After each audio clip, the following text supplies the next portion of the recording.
Hi guys! Welcome back to my channel! For today's video, tuloy-tuloy ang ating everyday upload. And thank you so much for the heartwarming views. Umaabot tayo ng milyon-milyon. Na-appreciate ko kayo. So maraming salamat sa inyong lahat. At ngayon, sa ating video, nag-post ako sa aking YouTube channel ng mga pwede nyong itanong para kay William. At sasagutin niya yan ngayon. Dahil nung nakaraan nga, ang in-interview natin ay si Mama. At yun talaga ay pasabog. So, ngayon si William naman ang maglalabas ng kanyang saloobin. Saloobin nga ba? Oh. Handa ka na ba? Bayo. Bayo. Parang nasa kanto lang yung kausap eh. So ngayon, babasahin natin yung mga question. Actually, sobrang dami ng question about William. So, hindi ko alam kung paano tayo mamimili ng question ngayon, pero babasahin natin yan sa kanya ngayon. And hopefully, masagot niya ng maayos, and ng tama, and ng maganda. Or else, mababash ka. Okay. Gayang po tayo! Okay. Simulan natin ang question natin ngayon.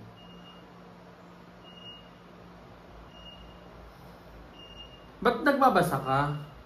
Okay, syempre light mga question muna tayo. So, syempre, habang patagal ng patagal, palayo ng palayo, mas pahirap ng pahirap yung question para masasagutin niya ngayon. Okay, para sa una nating question, para kay William. No. Ano name ng goldfish na iniyakan mo? Nakalimutan ko na. Matagal na yun eh. Dapat alam mo kasi mga alaga mo yun. Nakalimutan ko na siya, guys. Hindi ko na siya tanda. Pero tanda mong umiyak ka sa goldfish. Umiyak ako kapag namamatay yung mga alaga kong isda dati. Okay. So, okay. Yun lang ating first question. Napakawalang kwenta.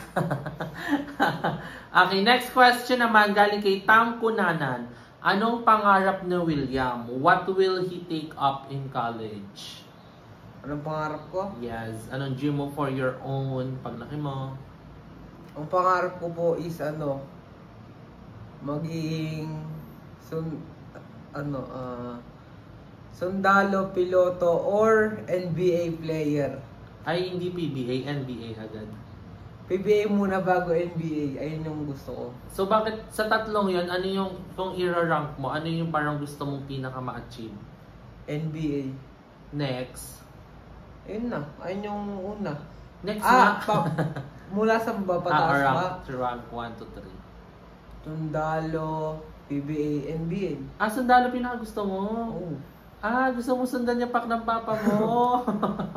Kasi sa guys, fun fact lang, yung papa niya kasi is Army. So nakikipagbakbakan yung tatay niya. And kamukha niya. So gusto niya sundan ang yapak ng tatay niya. Ngayon ka lang nalaman niya na gusto mong magsundalo Kabog ka. Gusto mo ng baril-barilan? Ano yun be ha? Mahirap na work yun. Magiging superhero ka talaga. Next question naman. Ano ang isang bagay ang kinakatakot mong mawala at bakit? What is your fear? Fear? Nawawala. Skills ko. Sa Basketball. Bakit? Kasi kapag nawala yun, tapos ang karera ko. Yun.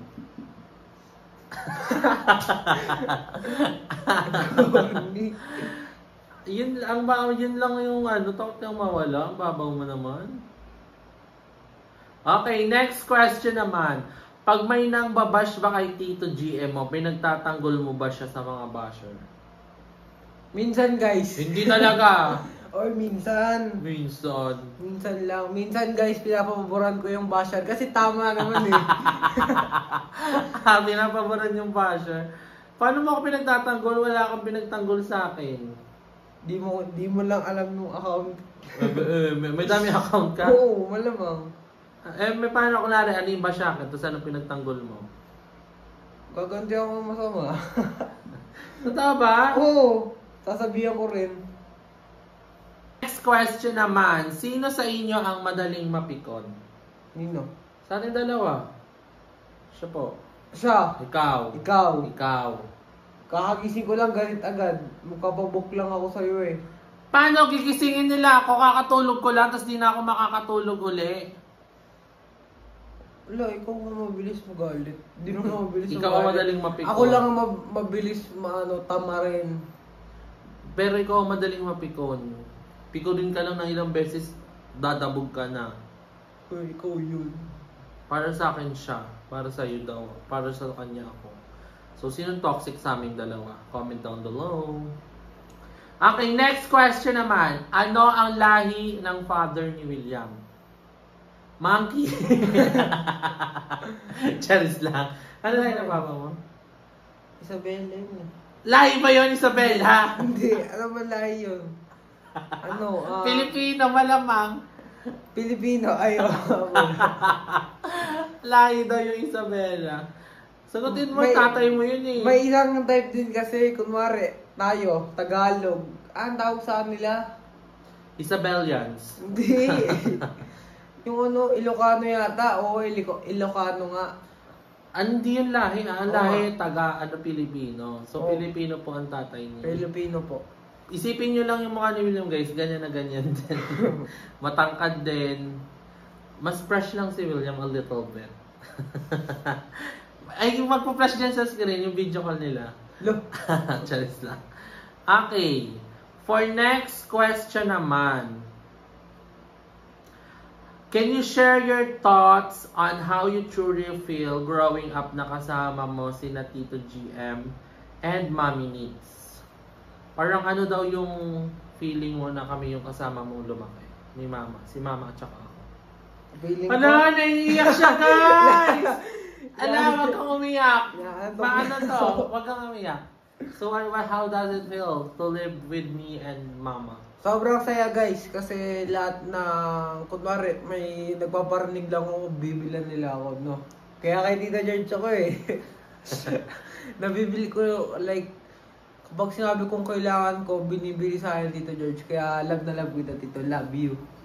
Plastic. Oo nga. Si Mama naman, anong feeling na si Mama yung kasama mong lumaki? Si Mama, appreciated ko siya sobra kasi nung bata ako, siya agad nagpalaki sa akin eh. Sobrang kulit pa ni William, guys. Tsaka sobrang, Yakin. iyakin. Lahat ng pagtatantrums, sobrang taba pa niya. Alam niyo yung mga literal na batang mataba. Ngayon, I realized na sobrang cute din pala talaga dati ni William. Dati ko sabi ko, ba't ang kukitan mo katao dito? Mga kasim-asim, tingnan, ganyan. Pero napaka-cute niya talaga. Namimiss ko yung ganong itsura niya.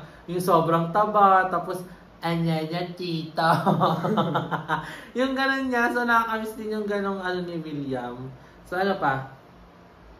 At saka, si Lola ano eh, minsan pag may gusto ko, minsan mahirap pa makuha kasi kailangan may budget pa, ganun. Antayin pa yung tamang panahon. So masaya ka naman na kami kasama mo, di ba? Oo, masaya na ako dun. Because? Wala lang, masaya na ako sobra. Paano yung saya mo nun? Masaya, malamang. Kung dati yan, kung yung bata siya, tatalon yan, yeah! Di ba? Nakikita ko na yung difference, guys. Dati, sabihan ko lang alari, paano yung saya? Sabi, yeah, ganito. Ngayon tinan mo, sabi ko, paano yung saya? Titingin lang siya sa akin. So, nakakamiss din yung mga ganun-ganun ni William. So, kung may aanoyin ako, sana hindi na lumaki si William. Mataba na lang siya lagi. Okay, magpataba ka ulit. Ayoko, di na bagay sa akin yun. Bagay yun sa'yo. Okay, next question naman. Ano ang pangaral ng lola mo ang hindi mo makakalimutan? Ano? Parang anong lesson na tinuro sa inyo mama na hindi mo makakalimutan? Na lagi magdala-dala, pupunta ka school, hanggang pagtanda mo. Pag namatay na kaming dalawa. Huwag maging mayabang, tsaka laging magdasal yun. Paano lagi sinasabi sa iyo pag sinasabi ni mama? Kapag papasok, Hindi, bakit ayun yung namaalala mo? malamang kapag mayabang ka, pwede ka banatan dun eh. Tsaka Huwag ka umiyak, naiiyak talaga siya. Ayan, di ba? Dati ganunin mo lang din yan, iiyak na yan. Yung... Ano yung tanong mo? Ayun, sabi mo magdasal tsaka huwag maging mayabang. Bakit yun yung tumatak sa'yo sa lahat ng tinuro sa'yo ni mama? Kasi daw yung mga mayabang, binababa, ang mga nagpapakumbaba, tinataas. Yun. O kaya ikaw mayabang ka eh. Paano ko naging mayabang? Tarantado ka. Sa akin mo talaga yung example yun. Ayun ka. Okay. Next question naman. Sinong mas mahal mo? Ako o si mama? Both. Tanong yan guys ha. Bawal ba yan? Anong both? Both. Sagot ko parehas. Bakit both? Kung si mama lang naman, si lola nasa taas, mahirapan kami sa budget. Kung ikaw naman, walang masyado maglilinis. Pero may budget naman. Realistic. Gusto ko yung realistic yung explanation niya guys. Pag si mama daw, mahirapan mag-budget. Pag ako naman may budget pero di kayo maglilinis, tama din naman. Pag kami dalawa, alam niyo ba guys, naiwan kami before ni William nung nagprobinsya si mama. Dalawa lang kami dito. Kalat naman Tapos nagkasakit pa ako nun. So, ayun. So, walang mas lamang sa'yo. Ako si mama. Okay lang. Parehas nga lang. Okay nga lang. Pero yung mas lamang, May mas lamang talaga. si lola malamang. Sige guys. Kasi Dito ko dati- na-hand yung La- vlog. Kasi dati, nung di ka pa ako makita, inalagaan ako ni lola, di ba? Nalagaan din kita, bit-bit kita simula sinapupunan. Pero siya dati bumibili ng gatas. Wala pang pera nun eh. Oh, Okay. next question. Okay, noted. Magsama kayo ni mama mo. Bala kayo dyan, no? Charis. Okay, next question. Nag-aaway na ba kayo or tampuhan? Nino ba? Tayong dalawa. Minsan. Anong minsan? Lagi kami mag-aaway niyan. Walang araw na hindi. Lagi kasing maingay eh. At saka napakatamad kasi niyan guys. Si sobrang sipag na. Pero guys, minsan naman, ang kaaway namin si mama. Katulad kanina. Galit na galit si mama sa akin. Galit na galit sa akin. Pati kay William. Tawa kami ng tawa ni William. Di mama kasi, basta, meron kami mga times na si mama yung galit na galit sa amin, dalawa. Tapos kami ni William, tumatawa kami. Alam mo yung, nakaganyan kami. Tapos pagtingin na nagtatawan. Ganon kami ni William. So, depende talaga. Pero, madalas, kaming dalawa laging nag-aaway ni William. Kaya laging sinasabi ni mama na, pag ako namatay, magpapatayin talaga kayong dalawa. Kasi nga, lagi kami nag-aaway. Either lagi ko siyang inaasar, or minsan naman, tinatamad si William sundin yung utos ko. So, isa doon. Kaya lagi kami nag-aaway. Walang araw na hindi kami nag-aaway niyan. Next question na. Okay, next question. Who is your idol in life? Sino idol mo? Sa buhay, Mm-mm. idol ko si Si Luis Cadena. si Stephen Curry. Ayaw mo kay Tsaka kay Tito Lloyd. Yun. Bakit ba daming si Tito Lloyd? Aba, ganda kasi ng vlog niya. Diba? Nilalait niya na naman yung vlog ko. Nilalait niya yung vlog ko, guys. Tapos, Sino ba idol ko? Siyempre kayo. idol mo din kami. Mm. Nakasubscribe ka ba sa akin? Uyo, check mo ba dyan? Channel ko to eh. Okay, next question naman. William, can you describe what kind of tito si Emma? Anong klaseng tito daw ako? Tita. Bully. Malas ka sa business. Mabait. Nakailata. Medyo masungit. Palasar.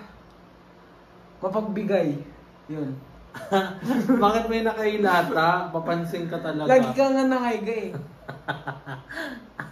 Ano pa yun lang? Mm. Yun lang yung description mo sa akin, di malang. At saka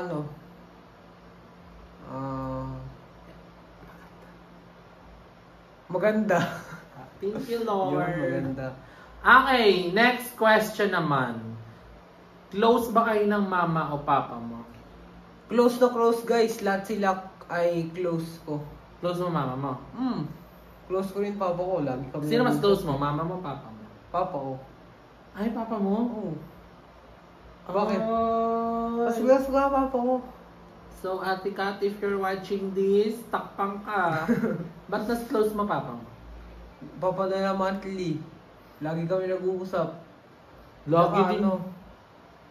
Kapag may sasabihin ako, binibigay. Dapat lang, di ba? Mm.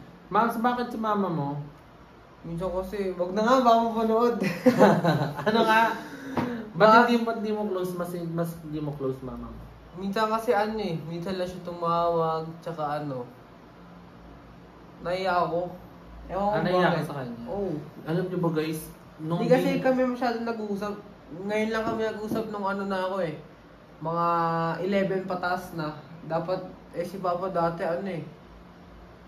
7 pataas na ako nakausap eh. mas nakalap papa mo. Oo. Pero alam niyo ba guys, nung hindi pa alam na ni William kung sino talaga, ang kinalakihan niya kasi talaga, na parang inisip niyang nanay si mama. Kasi all this time tawag niya talaga kay mama is mama. So, tapos nung parang one time, mga ano na si William, mga 5 ata, tumawag yung sa Ate Kat, yung mama niya. Anong tawag niya sa mama niya? Ate. Hi ate. Tawa naman kami ng tawa na lahat ate tawag sa kanya. Pero yun, in-explain din naman ni mama kasi nga syempre nasanay si William na si mama yung tinatawag ng mama. Pero in-explain din naman ni mama na meron yung mama niya, biological mother niya talaga is yung sister ko nga. So mo ka naman naintindihan na ni William ngayon. Oo. Okay. Next question. Next question naman. Malungkot ka bang hindi mo kasama mga magulang mo nung lumalaki? Hindi guys, kasi may tumatayo naman parang magulang ko na rin. Yun, next question agad. Hindi, so, feeling ko may iiyak kasi siya. Gago! Wala! Inaantok na ako. Tunutululuwa mo, dinadayla mo lang yung antok. Ala, bakit? Bakit? Bilisan mo na. Bakit? Wala! Okay na nga. Hindi ko naiyak. Explain mo, Bobo. Nalin. Bakit hindi ka nalungkot? Kasi may parang magulang na rin naman na nandito sa Pinas. Kasi kung ano hingiin ko, binibigay din nila minsan. Minsan lang guys. Di lagi. Di ako naging spoiled. Like, gusto ko magpabili ng worth 20k pataas. Binibili agad. Hindi siya ganun guys. Minsan nga pinag-iipunan ko pa para makuha ko. Diba? So, kumbaga, okay lang. Hindi ka naman okay lang sa'yo na kahit si mama lang yung kasama mo lamang. Kasi parang siya naging nanay at tatay mo. Oo. And lola. 3 in 1. rin. 3 in 1. So, kung papapiliin ka, eto na ang senaryo, parang sabi, kukunin ka na ng nanay at tatay mo. Oh. Iiwan mo si mama. Hindi. Paano nga, syempre, nanay, tatay mo yun. William, sa amin ka na sumama, tara na, sa family ka na namin sumama. Tapos si mama, sige Nandoy, parang okay lang kay mama. Ikaw anong gagawin mo? Iwan mo si mama. Hindi. Kasi, Hindi naman pwede iiwan ko siya. Kailangan kasama yun. hindi nga. I mean, ikukunin na ka na nga ng nanay tsaka tatay mo. Makailangan mong mamili si lola, o mama at tatay mo. Lola ko, malamang. Bakit? Siya nagpalaki sa akin eh. Paano pag nagalit mama tsaka papa mo? Pwede naman yung hati. Minsan dito ako, minsan nandun ako, di ba? Pwede yun. Sige na lang. Ikaw na lang mag-adjust. Oo. Pero mostly, mas pipili mo si mama. Oo. Nanay ko Oo nakikimama ka kasi. Nangagawa kasi siya ng mama, guys. So, ayun ang sagot ni William. Kasi madami din nagtanong dito. Yun nga na kapag pinapili siya, mama niya or si mama, yun. At least sa sagot na ni William ngayon, si mama yung pipili niya. Okay, for the last question. Ito na ang pinaka-aabangan nilang lahat. Galit ka ba sa nanay at tatay mo? Wala akong galit sa kanila guys. Ewan kung bakit ang bilis ako sa magpatawad eh. Wala akong... Pero dati galit ka? Hindi rin. Ay, hindi ka nagalit sa kanila? Oo, normal lang. Kahit nung times na parang hindi mo sila nararamdaman, gano'n.